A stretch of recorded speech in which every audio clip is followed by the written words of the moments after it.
Hit it. And hello again, this is Awesome Sauce Radio. I am your undeveloped party host, One of the Wonders. We're here at the Marco's Pizza, 1926 Union Valley Road, New Jersey 07421, 973-728-1344. Tell them what I was like. We are here with Rick Norman, good friend of the show, great musician. And we're back. And we are back. So once again, tell the audience where your band will be playing for the month of August. So again, August is tomorrow at Cafe Artiste in Ocean Grove, Asbury Park. August 6th, when this airs. Yep, and then I'm going to be acoustic solo at McCann's in Belmar. Paul Marzano is running the show. Paul's a great musician. He's the hardest working man in show business. And he's playing all over, and he runs this on Monday nights at McCann's. And then that's the 18th, Monday the 18th. Then Thursday the 21st, Ringwood, New Jersey is having outside shows. They've created a beautiful outside area. Where is Ringwood? It's in the Fieldstone Plaza. There's a fresh grocer. It's on the other side. There's a natural bowl there in a giant stone. And they're they're bringing a stage in with lights, great sound in. I'll be there with myself, Anthony Martinelli Jr., Joe Trentacosta, who's a local. He's also a West Milford person and lives in Ringwood, but he works in West Milford. And Garrett Gardner, great guitar player, singer, songwriter. He was on American Idol, and he's going to be doing the show with us. So the four of us be playing together some songs, playing individual stuff, playing some covers, but acoustic with some percussion people playing. That's awesome sauce. So, I know you've also done a lot of stuff in the field of education. Don't make me call parents. I have those numbers still. Yeah. Yeah, you should probably have my number somewhere. I'm calling. Yeah. So Adam, I was a teacher in Wanacue and Haskell for 15 years. Then I had the opportunity, was made administrative assistant, but basically assistant superintendent of schools for 10 years. Then they actually named me the superintendent. I was some bald guy with a suit that, it's just a tough job. It's, you're disconnected from directly working with children. So I did it for 2 months and said, this is not for me. Became a principal in Cedar Grove Elementary School, South End. Yes, did a video with those kids. They all remember that. And I started working at William Patterson University as an adjunct professor for 8 years. And I'm not only a musician, I'm a brilliant mind. That's not true. I'm kidding. But it was great working with kids, greatest blessing in the world. So basically, my life has been working with children and loving that and helping people become who they are. By the same token, they all contribute to me becoming who I am, and I thank them eternally for that. And music, and the passion of music. So, I've had a really blessed and a really very, very great life because of it so far. My love of pop culture, film, and music history actually comes from a music teacher I had in 7th grade. Here? Not here. It was right before I moved. He was in whatever the middle school in Ringwood is. Who was the teacher? I forget his name, but he was obsessed with the Beatles. I remember that he was obsessed with the Beatles. Ringwood, huh? Yeah. Scuddy. Paul Scuddy was, I know, a principal at a certain time. Music teacher. Oh, it wasn't Weisglass, was it? Rich Weisglass? No. Maybe. It was a long time ago. And the only teacher I remember from my days in Ringwood was a Mrs. Spencer. Yeah, no. Who was my homeroom teacher in 7th grade. I remember her because she had blonde eyes and a nice butt. And there you go, which is our first crush. I think for all of us, and you see people on the news talking about it, you see all the stars. Yep. All of us have had one or more educators lead us down a road, of goodness. And I've also, you read about people where teachers, said you're never going to amount to anything and this, that, which is a terrible. I've had both. Terrible. That's it. I've had both. That's wrong. But in a way, I don't know how you feel about this as an educator. I'm a little bit more grateful to the teachers that told me I was going to be a scumbag and I was never going to amount to anything growing up. Because now I'm like, Yes. Look at me now, assholes. Which is what I say.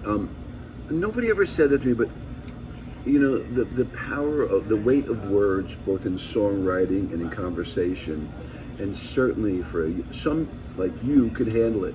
I never had a teacher say that. I had people say that to me about, being musically where my talents were or weren't, and in spite of them, I became pretty successful at it. Yeah. But I also have seen kids that couldn't take that breaking point when they looked for a kind word from an adult because your words have the power to heal or hurt. Yeah, my whole thing with it, going from someone in school who, took the verbal blow and said one day when I just snapped and, but that's another. I've seen that too. I've seen that too where it happens. Yeah, it's just, to me, it's just, okay. I mean, I would not be a comedian if it wasn't being some of that. Because eventually it's like, okay, I can either let it bother me, and then one day I just started joking around about it, and I'll never forget, some girl was I was a freshman, she had to be a junior or a senior. She got mad at me because I was trying to defend you, and I was like, hey, can I talk to you for a fucking minute? And I'm just like, I was like, I can either do one of two things. I can let this bother me, or I can just make a joke about it, the whole thing, and roll it. And some people have that ability, and some don't. And the ones that don't have the ability, it's dangerous because it can crush them, and you don't want a child ever hurting themselves. So you've got to be a bit judicious. I think it's one thing other kids, but I think an adult saying it to a child is just a form of abuse, quite honestly. And I've seen that, and some teachers think that's strong, tough love tactics, and it works sometimes. I mean, you have to be tough sometimes, but never in a hurtful way or losing the child's sense of well-being and that sense of self and sense of self-respect. I mean, I've suspended kids for what they've done and told them I love them, and you let them keep their integrity and let them know what they've done was wrong and what they did was wrong, not that they are wrong or that they're bad, and they made a bad choice. You got to be careful. Looking back, and I don't know if you knew Charles Romain. He was Who? Charlie Romain. He was a vice principal. I know Charlie Romain. Sure. Is he still alive, or? He is not still alive. He passed away. He was in West Milford for years. Yeah, he was. He was my vice principal. Yes, he was. I drove him up a wall. He was just like, every other day he's like, can you not use the word fuck? Yeah, and he'd be like, he goes, you like movies? He goes, in Gone with the Wind, it almost didn't get made because of the word damn. Yeah. And I'm like, so damn what? No fucking way. Yeah, and he said that? Yeah, and he's just like, Rhett Butler. And then he was just like, all right, you just said fuck to me. He's like, that's 3 weeks of detention. Although it would have been interesting, Rhett Butler saying, frankly, Scarlett, I don't give a fuck, instead of give a damn. Not a bad thought. Yeah, but it was the 30s. I think what is interesting as you get older, certainly I had, my run-ins with, in high school, with getting in trouble and so on and so forth. But it's, you can look at it as a kid. Now at 51, you look and say like, they were just trying to help me become who I am. But back then, you just got to correct and shape a behavior because it's the right thing to do, because you're trying to get kids to be the best person they are. That's the job of a teacher, to try and take whatever they've got, and some have more than others. Few of us are geniuses. So most of us are fall in the middle, and some children need a lot more help, and some kids need little help. But I think you're trying to form them and say, like, what talents does this child have that I can build upon that will make them be the best they can be? And love them. I love the kids. I love them. Oh my God, they was hysterical. They were funny. They were guileless. They were generous.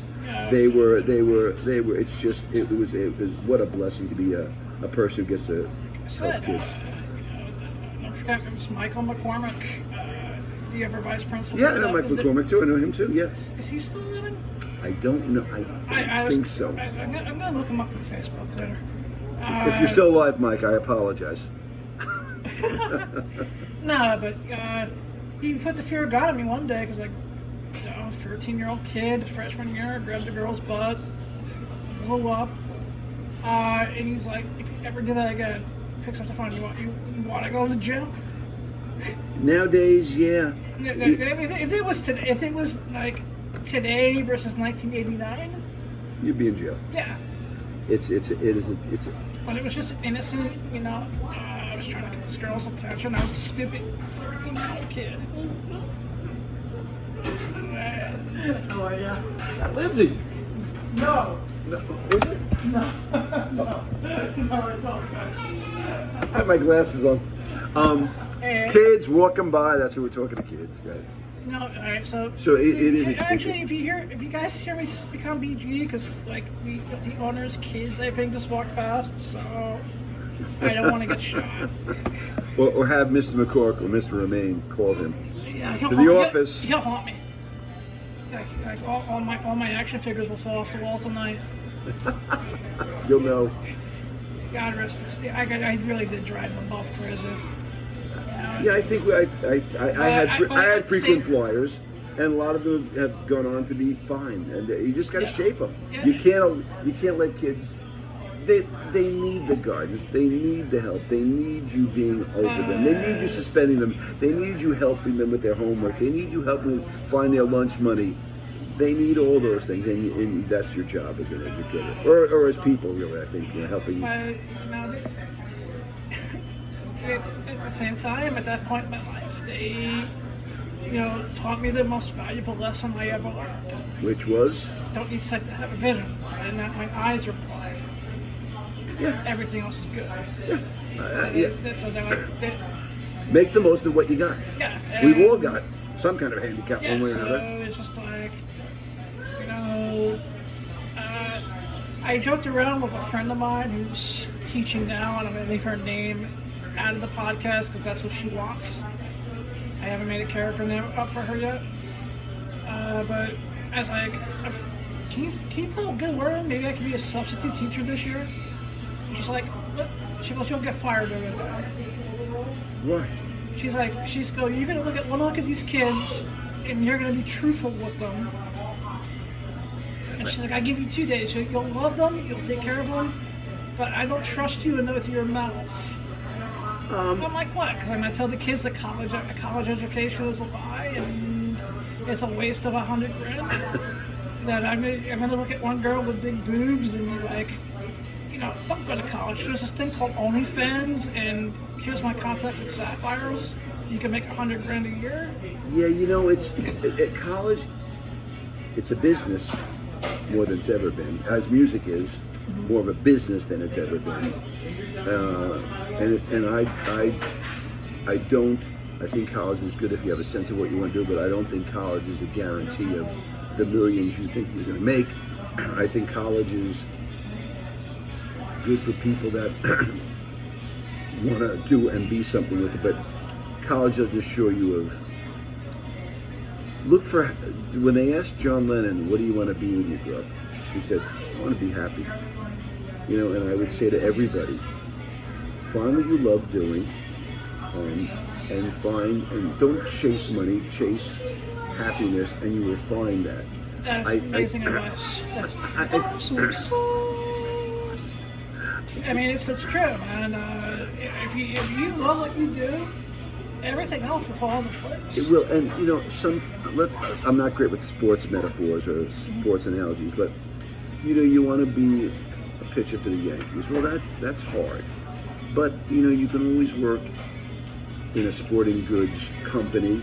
You can do something that works with setting up sporting events, and keep yourself involved in it.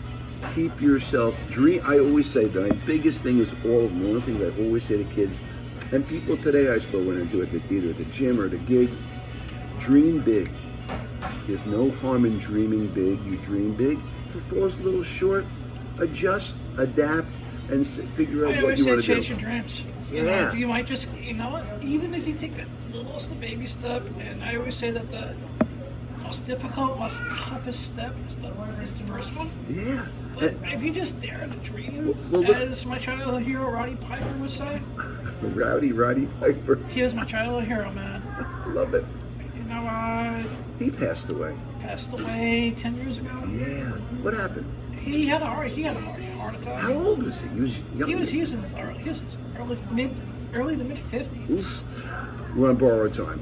I'm on borrowed time. You know, Adam, look at yourself, the position you're in, you know, and you think of, well, how did I get here, you know? And the answer, they asked Steven Spielberg, how did he make a movie like Star Wars? Did he make Star Wars? Or George Lucas? Whatever. He was Raiders. Whatever, Raiders, there you go. How'd you make a movie like that? And Steven Spielberg said, somehow, and that's the answer. How did you get to where you are? Somehow.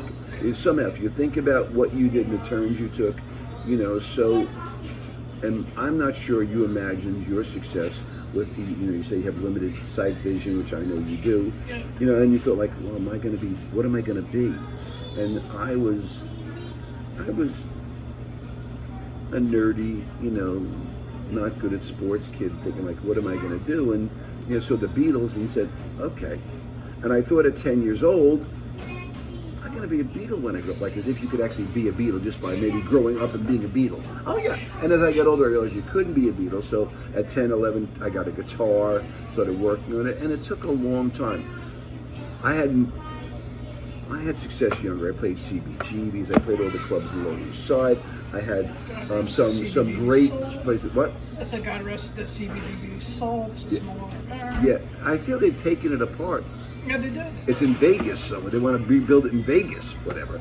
So I was at CBGB's, but I played places. But my greatest success had come really from the time I was 50 on. I have songs in a Netflix show, Bloodline, first episode, season 3.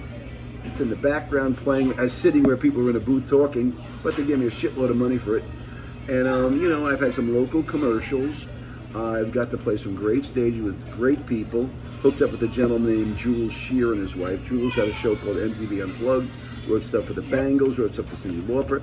And you know, I've gotten to record with people. I record with a guy who's very well known in the business, Roger Moutino. He's out of Nashville. I record Roger with a close friend in a band, and I recorded over the last 25 years and 3 or 4 projects with him. So, you know, just hold on to it. Don't give up too easy, because it may take you a while, but I'd rather have it at 71 than never have had it at all, because I gave up. I know that you're on borrowed time. That's a beautiful note to end on. Once again, just tell everyone where they can find you coming up. You know, it's Rick Norman Music. I'm also Rick Norman on Facebook. Just look for the same outfit. You can't miss it. Rick Norman, and we got a gig tomorrow night at Cafe Artiste, and on the 18th, Belmar McCann's on a Monday, and in Ringwood on the 21st, outside show. Thanks, Adam, for having us. Hey, thank you so much. When I say us, I mean this and my. You can also purchase these somewhere. It's all on the platforms. Just before I go, they have these cassettes. Remember cassettes? Yeah, I remember cassettes. Only the cassettes no longer have tape in them. The cassettes have a little USB stick that comes out. Look at that guy. Same outfit ever. Nice. Thanks, Adam. Thank you, Rick. Thank you out there for listening. Hope to see you at a gig. This has been Awesome Sauce Radio, live from DeMarco's Pizza at 1926 Moonville Road, New Jersey 07421 973-728-1344. Line down the mountain. Peace out.